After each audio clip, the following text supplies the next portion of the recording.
Hey fellow travelers, welcome to the fifth and final episode of our series on cruising for seniors.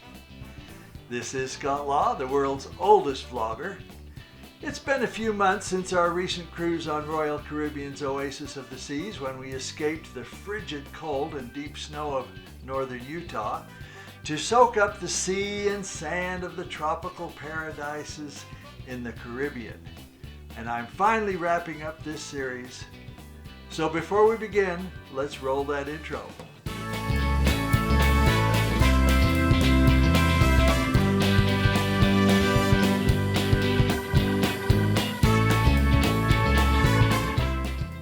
In this series, I'm sharing our experience as senior travelers to give you something to think about as you consider a cruise, and as you plan one if you decide you want to go. Remember, every cruise line and every ship will be different, but there are some commonalities that I hope this series will help you with. In case you missed the previous episodes, there is a link in the description below and hopefully in the upper right-hand corner to take you to the playlist.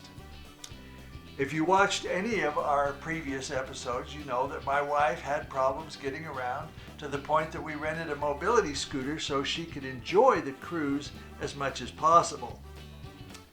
Since returning from our cruise, we discovered that her femur to hip bone connection was bone on bone, and that was what was causing a great deal of her pain. It's been almost 10 weeks now since she had that hip replaced, and she's doing much better. Who knows? Maybe even well enough for another cruise in the future? In this final episode, I'm going to finally take you off the ship to our ports of call and talk about this experience for seniors. I'm also going to wrap up our experience with the mobility scooter we rented from Scootaround. The first stop on our cruise was at Labadee, which is a Royal Caribbean-owned part of the nation of Haiti. From there, we paid a visit to San Juan, Puerto Rico. Then on to Charlotte Amolie in St. Thomas, which is part of the U.S. Virgin Islands. And our fourth and final stop before returning to Miami was at Coco Cay, which Royal Caribbean calls Perfect Day at Coco Cay, another Royal Caribbean-owned resort in the Bahamas. I'll just be very candid with you and let you know that I did not pick this cruise because of the ports of call, other than Puerto Rico. If you watched the first video in this series, you know that I had never been to Puerto Rico and was excited about going. I picked this cruise because it is the one our daughter and her family were going on, and it was going to Puerto Rico. Frankly, when I was booking and planning the cruise, I felt that these cruise line-owned islands were kind of a ripoff, designed to get even more money out of your pocket. Well, I was partially right, but not totally. Yes, you can spend a good amount of money if you want to enjoy things like a 300-foot-long water slide or single-rider roller coaster and other rides. If you're looking for privacy, you can rent your own cabana for the day for as much as $1,600 at the time of this posting. There's also an exciting zip line that is about a half mile in length and starts at about 500 feet above the beach. At about 43 stories, it's not for the faint of heart or those with acrophobia. My daughter and her 15-year-old took the plunge, so to speak. Fortunately, they got their tickets during the Black Friday sale and so only paid about half of the usual $100 cost. I kind of wish I'd gone, and probably would have if I'd been paying attention and got the Black Friday deal. There are some other things on the islands that cost money, including artisan markets where you can purchase locally made products as well as Chinese junk or souvenirs. But there's also a lot to do for free. Our first stop and first cruise-owned island was Labadee, which is actually just a peninsula on the island of Haiti. There are some of the Haitians who come and entertain, which is free, but you are invited to give them a tip for their efforts. Of course, swimming is free. and just laying around on the beach is free. Even in mid-December, the water was a little over 80 degrees with plenty of sand and palm trees. Very nice. Snorkeling is free if you bring your own snorkel gear, but equipment is available to rent. The buffet was also free and included a wide variety of comfort foods such as burgers, hot dogs, fries, salads, fruits, sandwiches, and various desserts, including ice cream. There was plenty of it, and it was fairly good. For the mobility challenge, there are a few obstacles. Number one being, as you might expect, sand. There are lots of paved areas with either cement or asphalt, but there were some places where my wife had to get off the scooter as we took it across sandy areas to other paved areas. We never did see paved sidewalk or road close to the beach where our family was playing in the water, so my wife had to be content sitting under the gazebos near the buffet until family came to her. I did catch sight of a special wheelchair that had large balloon tires designed for the sand, but there were very few of them available, so we never were able to try them out. So did I change my feelings on the cruise line owned resorts? Kind of. I found there is plenty there if you want to spend some extra money on privacy or thrills, but there's also plenty there at no additional cost if you just want to relax and enjoy the sights or the surf and sand.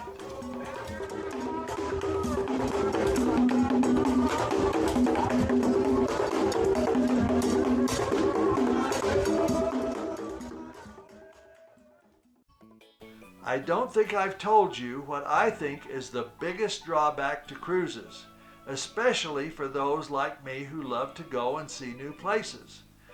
That drawback is that you're never in one place long enough to get to know or really enjoy a place. That was really the case at our second port, which was San Juan, Puerto Rico.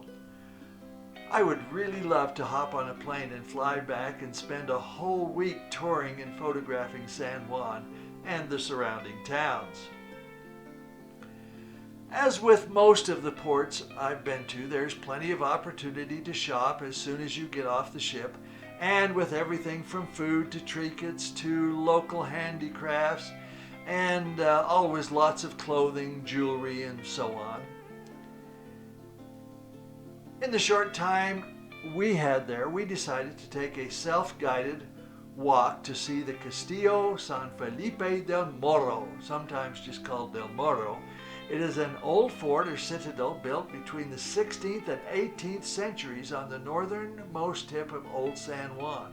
It is a national park, and so unless you have a national park pass, there is a cost to enter into the old fort itself.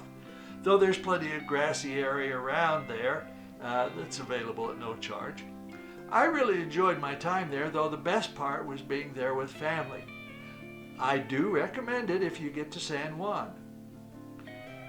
We got a brief glimpse of the town area on the way back to the ship, and then as this was our only port where we were there after the sun went down, I took advantage for a few night shots. As I said before, I wish I could spend a lot more time there.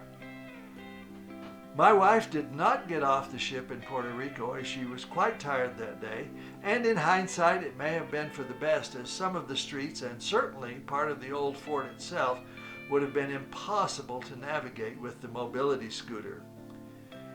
And in the town itself, we did see one man actually tip over on his mobility scooter in an old town street intersection. Fortunately, plenty of people rushed to his aid and he was okay. The ship was in San Juan from 2 in the afternoon until 10 in the evening, and my wife and I were able to spend some time on the ship's upper level enjoying the view of the city around dinner time. A fond farewell as we sail out of Old San Juan and head to our next stop, a short 80 miles away by sea, to a place I had never heard of called Charlotte Amolie in St. Thomas, U.S. Virgin Islands. Good morning, fellow cruisers. Today is the fourth day of our 7-day cruise, so it's kind of winding down, but today's an exciting day. We are in Charlotte, Amolie. I believe I'm pronouncing that right, but I wouldn't guarantee it. Charlotte Amolie in St. Thomas, U.S. Virgin Isles, and I have an appointment this morning to go out and do some snorkeling. I've only been snorkeling once in my life, and that was in Hanauma Bay in Hawaii, and that's been 25 years ago. So I was quite a bit younger then, 25 years younger approximately. But anyway, we're ready to get out there this morning. It is a beautiful, gorgeous, sunny day. You can tell by the sun hitting me in the face. Charlotte Amolie is a beautiful place. The boats and stuff are still in the shallows because it is early morning. Sun is only a couple of degrees above the mountain here, but you're going to get to see plenty of the area as we go. So let's get started on day 4. Both our daughter and her family and I booked snorkeling adventure tours for Charlotte Amolie. Unfortunately, due to space restrictions, we were not able to get on the same one. So they went on one to a place called Turtle Cove.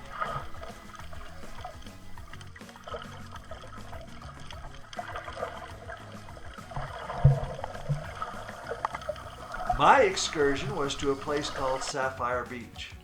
Sapphire Beach was beautiful, and the ride over in the back of an open truck/bus was scenic and kind of fun.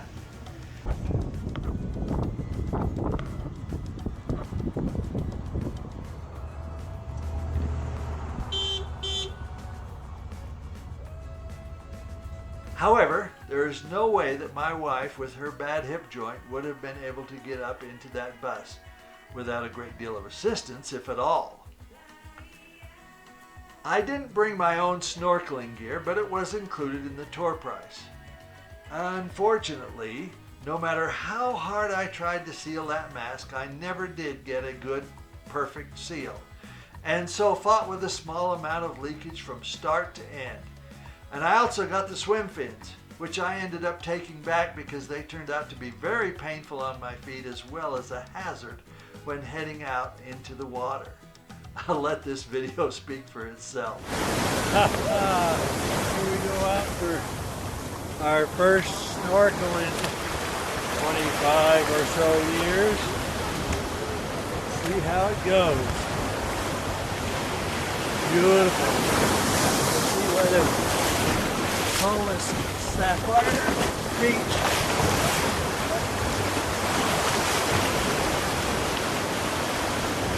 It is sapphire water. You got to see a little bit of a tumble there, or near tumble. To be honest, I'm glad I did it because I would have come back wishing that I had.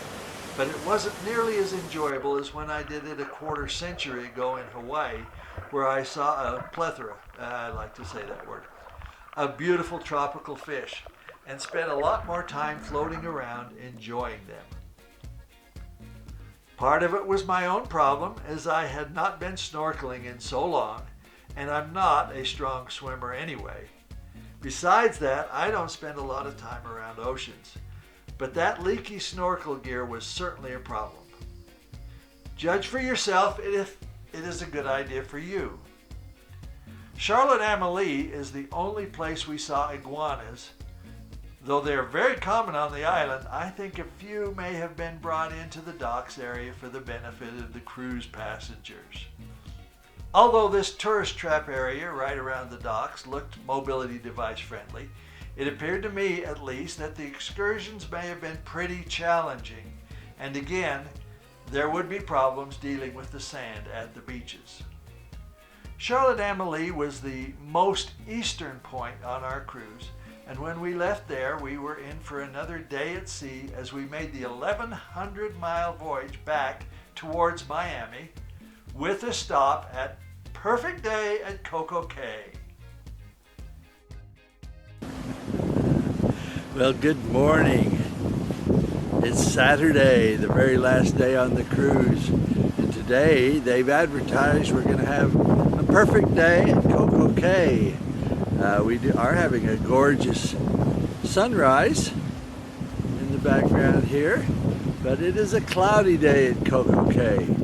Being only 4 days away from the first day of winter and being even a little north of Miami, it wasn't a perfect day with the cloudy skies and cooler breeze, though it was a lot closer to perfect than what we would be getting when we got home to Utah a couple days later.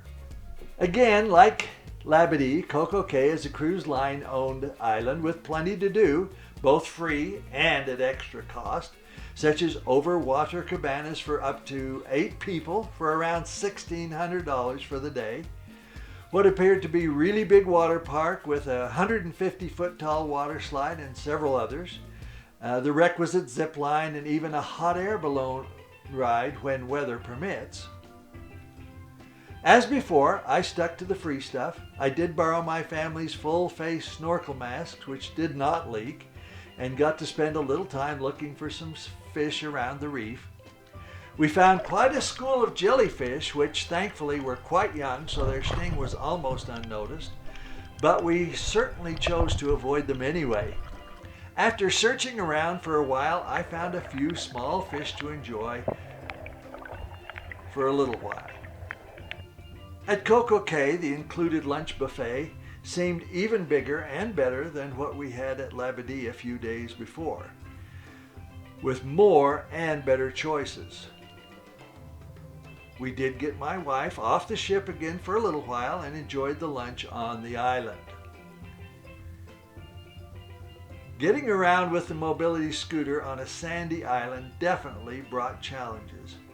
So I would simply suggest that seniors take a real close look at your ability to get around in the kinds of environments you'll be encountering if you choose to get off the ship.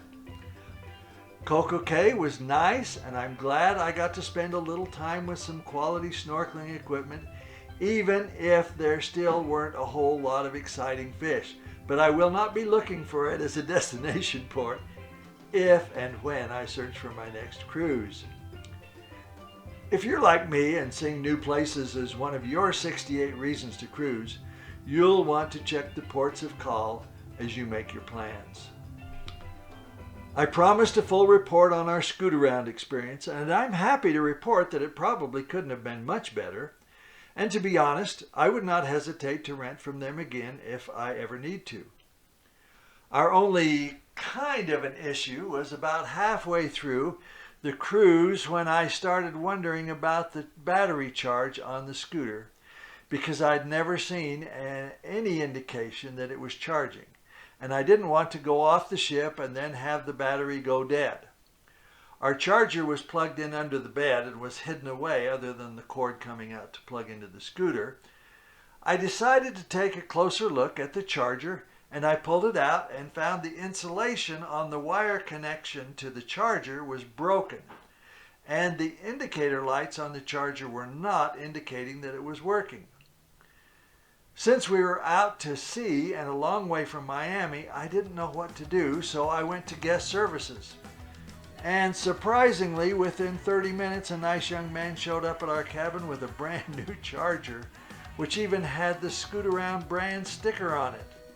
I really didn't expect that, but it showed me that Scootaround was working hand in hand with Royal Caribbean and probably the other major cruise lines, which was very reassuring.